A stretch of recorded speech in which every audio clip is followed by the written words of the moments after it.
একবার ভাবো, যদি তোমাকে 40 কোটি টাকা দেওয়া হয় কেবলমাত্র একটা শর্তে, যে তোমাকে একটা বড় সাদা রুমে একটানা 50 দিন কাটাতে হবে, তুমি একবারও বাইরে আসতে পারবে না। আর ঠিক এমনটাই কিছু ঘটে কেট এবং মাইকের সাথে। হ্যালো বন্ধুরা, আজকে আমি দ্য ইমাকুলেট রুম নামের একটি মুভির এক্সপ্লেন ভিডিও নিয়ে চলে এসেছি। মুভির শুরুতে একটা বড় সাদা রুমে আমরা এক দম্পতি কেট আর মাইককে দেখি। এই রুমের সমস্ত কিছু সাদা রঙের ছিল। আসলে কেট এবং মাইকের উপর হুহান নামক ডক্টর একটা এক্সপেরিমেন্ট করেছিল। তাদের দুজনকে এই বড় সাদা রুমে একটানা 50 দিন থাকতে বলা হয়েছিল। যদি তারা বাইরে না এসে 50 দিন সেই রুমেই থাকতো, তাহলে পুরস্কার হিসেবে তাদের $5 মিলিয়ন অর্থাৎ 40 কোটি টাকা দেওয়া হতো। কিন্তু তাদের দুজনের মধ্যে যদি কোনো একজন হার মেনে নেয়, তাহলে এই পুরস্কার কমিয়ে অপরজনকে $1 মিলিয়ন অর্থাৎ 8 কোটি টাকা দেওয়া হতো। এক্সপেরিমেন্টের নিয়মানুসারে সেই রুমে তারা দুজন ছাড়া অন্য কেউ থাকতে পারবে না। তারা অন্য কারো সাথে দেখা করতে পারবে না। এমনকি এন্টারটেনমেন্টের জন্য তাদের কাছে অন্য কিছুও থাকবে না। তা সত্ত্বেও তারা খুবই খুশি ছিল, কারণ তারা ভাবছিল টাকা রোজগার করার এটাই সব থেকে সহজ রাস্তা। একে অপরের সাথে কথা বলতে বলতে কেট মাইককে বলে, আমি এই $5 মিলিয়ন দিয়ে আমার সমস্ত স্বপ্ন পূরণ করব। অপরদিকে মাইক তার সমস্ত টাকা পার্টি করে খরচা করতে চায়। সে কেটকে বলে, এত টাকা পেলে ভবিষ্যতে তাদের কোনো দিন আর টাকার অভাব হবে না। কিছুক্ষণ পর তারা একটা এআই ডিভাইসের আওয়াজ শুনতে পায়। সেই ডিভাইস তাদের এখানকার কিছু নিয়ম কানুন জানায়। ডিভাইস জানায় তারা দুজন এখন একটা ইমাকুলেট রুমে আছে। এই রুমে তাদের কাছে কেবলমাত্র একটা খাট, একটা বেঞ্চ এবং খুবই সাধারণ একটা বাথরুম ছিল। সেখানে একটা মনিটর লাগানো ছিল, যেখানে এই রুমে থাকার সমস্ত নিয়মকানুন লেখা ছিল। সেখানে আরও লেখা ছিল, একটা সময় কেবলমাত্র একজনই বাথরুম ব্যবহার করতে পারবে। এছাড়া দেওয়ালে একটা লাল রঙের বাটন ছিল। তাদের দুজনের মধ্যে যদি কেউ হার মেনে নিত, তাহলে সে এই বাটন প্রেস করে এই রুম থেকে বাইরে বেরিয়ে যেতে পারত। সেখানে থাকা মনিটরে টাচ করে তারা নিজেদের জন্য খাবার চেয়ে পাঠাতে পারত। বাইরে বেরোনোর দরজার ঠিক ওপরে একটা ঘড়ি ছিল, যেখানে তাদের 50 দিনের একটা টাইমার চালু করা ছিল। প্রতিদিন কেট এবং মাইকের জন্য নিউট্রিশনের একটা ডিজাইন করা বক্স আসতো, যেখানে তাদের জন্য খাবার পাঠানো হতো। সেই রুমের আলো রাত্রিবেলা আপনা আপনি বন্ধ হয়ে যেত এবং সকাল হলেই নিজে থেকে চালু হয়ে যেত। এই রুমে সকাল, দুপুর, বিকেল এবং রাত্রি হওয়ার সাথে সাথেই এআই ডিভাইস তার অ্যানাউন্সমেন্ট করে দিত। মনিটরের স্ক্রিনে টাচ করে তারা নিজেদের জন্য অ্যালার্মও সেট করতে পারত। মাইক সেখানে এমনভাবে থাকতে শুরু করে যেন সে তার ছুটি কাটাতে এখানে এসেছে। প্রত্যেকদিন রাত্রে সে দেরি করে ঘুমাতো। অপরদিকে কেট নিজের জন্য অ্যালার্ম সেট করে। সে নিজের জন্য একটা রুটিন বানায়। প্রথম দিন রাত্রে তারা একই বিছানায় ঘুমিয়ে পড়ে। সকাল হওয়ার সাথে সাথেই কেট স্নান করার জন্য বাথরুমে যায়। সেখানে আয়নায় সে নিজেকে বলে, যে কোনো পরিস্থিতিতেই আমাদের এই চ্যালেঞ্জ জিততে হবে। স্নান করার পর তারা বাথরুমে লন্ড্রিতে নিজের কাপড় ধোয়ার জন্য দিয়ে দেয়। তার বদলে তারা একটা সাধারণ টি শার্ট এবং পায়জামা পায়। একে অপরের সাথে মজা করে তারা দুজন বলে, চলো, এরা আমাদের রঙিন কাপড় তো দিয়েছে। কিছুক্ষণ পর কেট মাইককে হঠাৎ জিজ্ঞাসা করে, ডক্টর হুহান আমাদের উপর এমন এক্সপেরিমেন্টই বা কেন করছে? মাইক জানায়, এসব ব্যাপারে সে কিছুই জানে না। সে শুধু একটাই কথা জানে, তাদের এই রুমে 50 দিন কাটাতে হবে, যার বদলে তারা 40 কোটি টাকা পাবে। এরপর মাইক এবং কেট একে অপরকে ব্যস্ত রাখার চেষ্টা করে। কেট নিজের মনকে শান্ত রাখার জন্য মেডিটেশন করতে থাকে। অপরদিকে মাইক এক দৃষ্টিতে সেই ঘড়ির দিকে তাকিয়ে থাকে, যেখানে 50 দিনের একটা টাইমার চলছিল। বসে বসে মাইক অদ্ভুত অদ্ভুত কথা ভাবতে শুরু করে, যেমন এখানকার দেয়ালের রং কেবল সাদাই কেন করা হয়েছে। কেট তাকে বারবার ঘড়ির দিকে তাকাতে বারণ করে। এর বদলে সে তাকে এখান থেকে বেরোনোর পর পুরস্কার হিসেবে পাওয়া 40 কোটি টাকার কথা ভাবতে বলে। কিন্তু মাইকের জন্য এটা এতটা সহজ ছিল না। কিছুদিন ধরে সে ঠিকমতো ঘুমোতেও পারছিল না। অপরদিকে কেট তার ডেইলি রুটিন চালু রাখে। মাইকের মনোযোগ সেই ঘড়ি থেকে সরানোর জন্য সে মাইককে কিছুক্ষণ দৌড়াতে বলে। কেটকে মেডিটেশন করতে দেখে মাইকও কিছুক্ষণ দৌড়াতে থাকে। এরপর সময় কাটানোর জন্য তারা বাচ্চাদের গেম খেলা শুরু করে। তারা একসাথে কিছুক্ষণ ডান্সও করে। অপরদিকে যখনই তারা তাদের কাপড় লন্ড্রিতে দিত, তারা পুনরায় সেই একই টি শার্ট এবং পাজামা পেত। এমনই কিছু সপ্তাহ যাওয়ার পর একদিন মাইক হঠাৎ সেই রুমে একটা পোকা দেখতে পায়। সে তার সাথে কথা বলা শুরু করে দেয়। মাইক তাকে খাবার খাওয়ানোর চেষ্টা করে, কিন্তু যখনই সে জমিতে তার মিল্কশেকের কিছু অংশ ফেলে পোকাটিকে খাওয়াতে যায়, তখনই এআই ডিভাইসের আওয়াজ আসে। সে জানায় এখানে রাখা খাবার কেবলমাত্র তাদের দুজনের জন্য ছিল। মাইক এখানে একটু বিরক্ত হয়ে যায়। সে এআই ডিভাইসকে বলে পোকাটা খেতে না পেলে মারা যাবে। সে পোকাটিকে এখান থেকে বের করার অনেক রিকোয়েস্ট করে। কেট মাইককে বোঝানোর চেষ্টা করে যে স্পিকার থেকে এআই ডিভাইসের আওয়াজ আসে, সে দ্বিতীয়বার কোনো জিনিস বলে না। কিন্তু মাইক বারবার একই কথা বলতে থাকে। সে সেই পোকাটিকে এখান থেকে বের করার অনুরোধ করতে থাকে। অবশেষে সে ঘরে থাকা লাল বাটনের দিকে যেতে শুরু করে। এরই মধ্যে তাদের দুজনের মধ্যে কথা কাটাকাটি শুরু হয়ে যায়। কেট মাইককে বোঝানোর চেষ্টা করে যে লাল বাটন টিপলেই তারা চ্যালেঞ্জ হেরে যাবে এবং তাদের পুরস্কারের টাকা না দিয়েই এখান থেকে বের করে দেওয়া হবে। বিপরীতে মাইকও তাকে বোঝানোর চেষ্টা করে সে এখান থেকে বেরোতে চায় না, সে শুধুমাত্র পোকাটিকে এখান থেকে বের করতে চায়। মাইক পোকাটিকে নিচে রেখে কেটকে বলে, দেখো এই পোকাটা এখনো বেঁচে আছে, তোমার কি এর ওপর একটুও দয়া হচ্ছে না? কেট মাইককে বলে তার পোকাটার উপর দয়া হচ্ছে, কারণ সে ভেজিটেরিয়ান। তাদের দুজনের মধ্যে অনেকক্ষণ ঝগড়া চলে।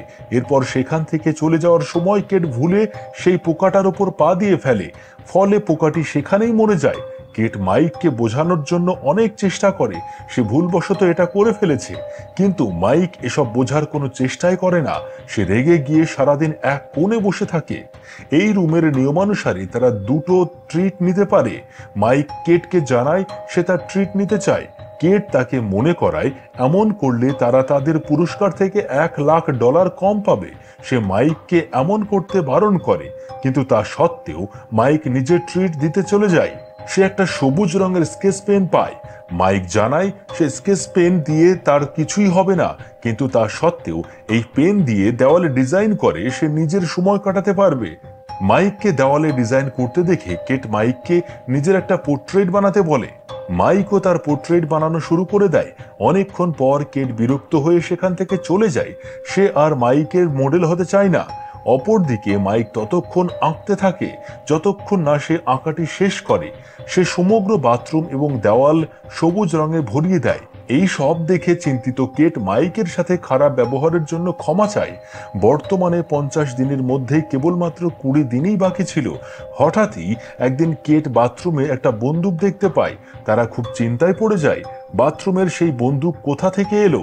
বাথরুম থেকে সেই বন্দুক তুলে তারা খাটের নিচে লুকিয়ে রাখে, কারণ এআই ডিভাইস লন্ড্রিতে তাদের কাপড় ছাড়া অন্য কোনো জিনিস দিতে পরিষ্কার বারণ করেছিল। কিছুদিন পর তারা একটা ছোট্ট পুরস্কার পায়, যেখানে তাদের পরিবার এবং বন্ধুদের কিছু ভিডিও মেসেজ দেখানো হয়। এখানে মাইক তার বোনের মেসেজ দেখতে পায়।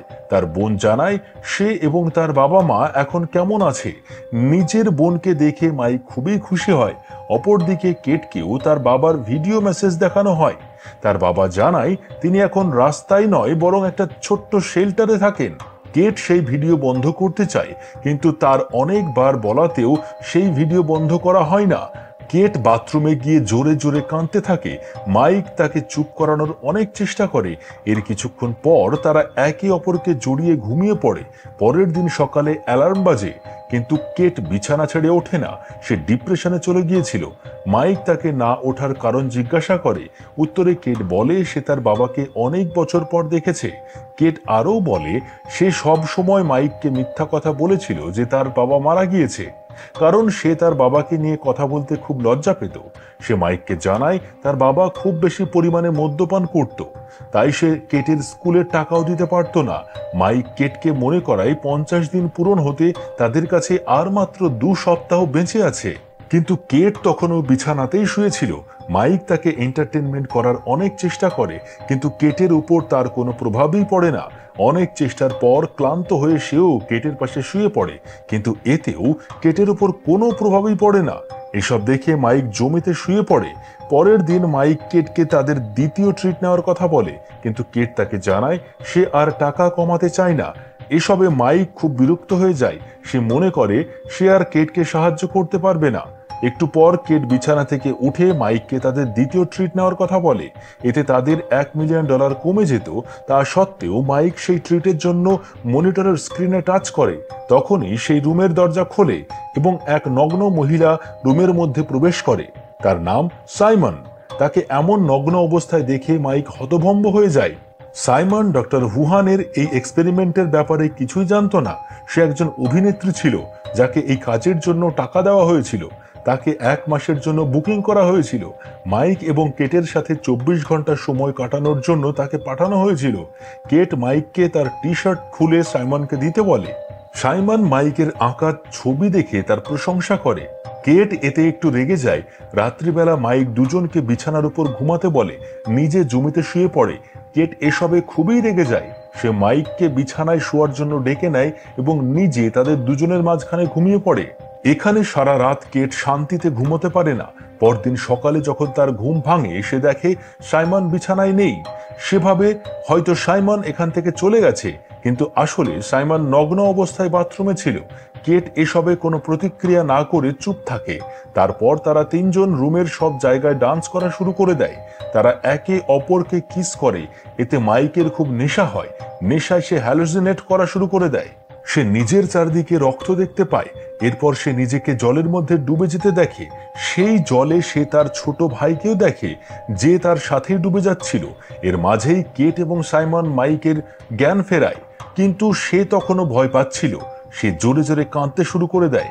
মাইক বারবার একই কথা বলছিল, আমার ভাইকে বাঁচিয়ে নাও।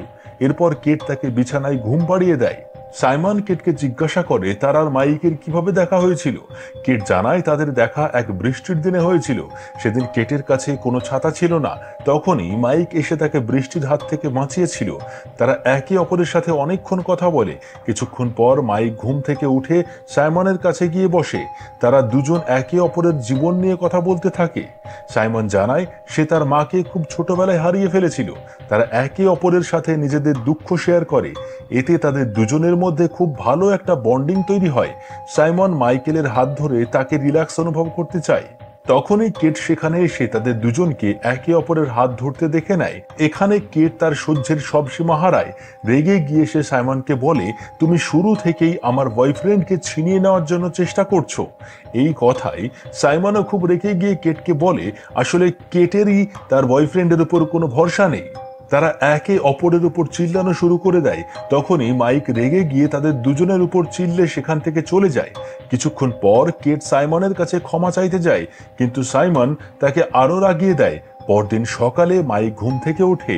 অপরদিকে সাইমন ওর এই রুম থেকে চলে গিয়েছিল, কিন্তু যাওয়ার আগে সে মাইকের জন্য একটা মেসেজ লিখে গিয়েছিল, যাতে লেখা ছিল, এর আগে কেউ কোনোদিন আমাকে এতটা ভালোবাসেনি। কেট এই মেসেজ দেখে ভাবে মাইক তার সাথে বিশ্বাসঘাতকতা করেছে। মাইক তাকে বোঝানোর অনেক চেষ্টা করে সাইমন যা লিখেছিল সবই মিথ্যে। সে কেটকে বোঝায় তাদের সাথে এসব পরিকল্পনা করে করা হচ্ছে, যাতে তারা হার মেনে নিয়ে রুম থেকে বেরিয়ে যায়। কিন্তু রেগে গিয়ে কেট মাইককে ধাক্কা মেরে দেয়। এতে মাইকের মাথা দেওয়ালে লাগে এবং ওর মাথা দিয়ে রক্ত বেরোনো শুরু হয়ে যায়। মাইক কেটকে বোঝায় সে কখনো তার সাথে বিশ্বাসঘাতকতা করেনি, এমনকি তখনও যখন সে নিউ ইয়র্ক চলে গিয়েছিল। সে কখনো চাইতো না কেট আনকমফোর্টেবল ফিল করুক। তাই সে তার অনেক বন্ধুর সাথে দেখা করা পর্যন্ত ছেড়ে দিয়েছিল। এমনকি কেটের সাথে আরো বেশি সময় কাটানোর জন্য সে নিজের কলেজও শেষ করেনি। কিন্তু এসবের বদলেও সে কেটের কাছ থেকে কেবলমাত্র তার সন্দেহ এবং ঘৃণায় পেয়েছিল। কেট তার ভুলের জন্য মাইকের কাছে ক্ষমা চায়। কেট জানায় সে রাগের মাথায় এমন ভুল করে ফেলেছে, কিন্তু মাইক বলে তার এখন একটা ডাক্তারের প্রয়োজন আছে। কেট সঙ্গে সঙ্গেই তার জন্য মিল্ক শেক নিয়ে আসে এবং একটা টাওয়াল দিয়ে তার মাথা চেপে ধরে। সে মাইককে জানায় এই রুমে কন্ট্রাক্টে কোনো রকম ডাক্তারের সুবিধার কথা লেখা ছিল না। কেটের এইসব কথা শুনে মাইক খুবই হতাশ হয়ে যায়। সে কেটকে জিজ্ঞাসা করে, তুমি কি আদৌ আমার আঘাত নিয়ে চিন্তিত? আসলে মাইকের আঘাত খুবই ছোট ছিল এবং ধীরে ধীরে তার রক্ত বেরোনো বন্ধ হয়ে গিয়েছিল, কিন্তু সে সারাক্ষণ একই কথা ভাবতে থাকে, যদি রাগের মাথায় কেট আরো বেশি জোরে হামলা করে দিত তাহলে কি হতো? সে তো মারাও যেতে পারত। সে কেটকে জিজ্ঞাসা করে টাকার জন্য কেট কি তাকে মেরেও ফেলতে পারে। মাইক জানায় তার এই টাকা লাগবে না, তার আর এই রুমে থাকতে ভালো লাগছে না। মাইক ঠিক করে সে এই রুম থেকে বেরিয়ে যাবে। কেট তাকে বাইরে যেতে বারণ করে। সে মাইককে সাবধান করে যদি মাইক এখান থেকে বাইরে যাওয়ার চেষ্টা করে তাহলে সে তাকে গুলি করে মেরে দেবে। কিন্তু মাইক তার কথা সম্পূর্ণ ইগনোর করে লাল বাটন টিপে দেয় এবং সেই সাদা রুম থেকে বাইরে চলে যায়। যদিও তার 50 দিন পূরণ হতে আর মাত্র কয়েক দিনই বাকি ছিল। মাইকের চলে যাওয়ার পর কেট ঘুমিয়ে পড়ে। সে সারা দিন হতাশ হয়ে বসে থাকে। মাইকের আঁকা চিত্র দেখে তাকে মনে করতে থাকে কেটের কাছে আর মাত্র 2 দিনই বাকি ছিল, তাহলেই সে এই চ্যালেঞ্জ জিতে যাবে। কিন্তু 2 দিন আগেই সে সেই লাল বাটন প্রেস করে রুম থেকে বেরিয়ে যায়। কিছু মাস পর আমরা মাইককে জগিং করতে দেখি। বর্তমানে সে সিঙ্গেল ছিল। জগিং করতে করতে সে কেটের বাড়ির নিচ দিয়ে যাচ্ছিল।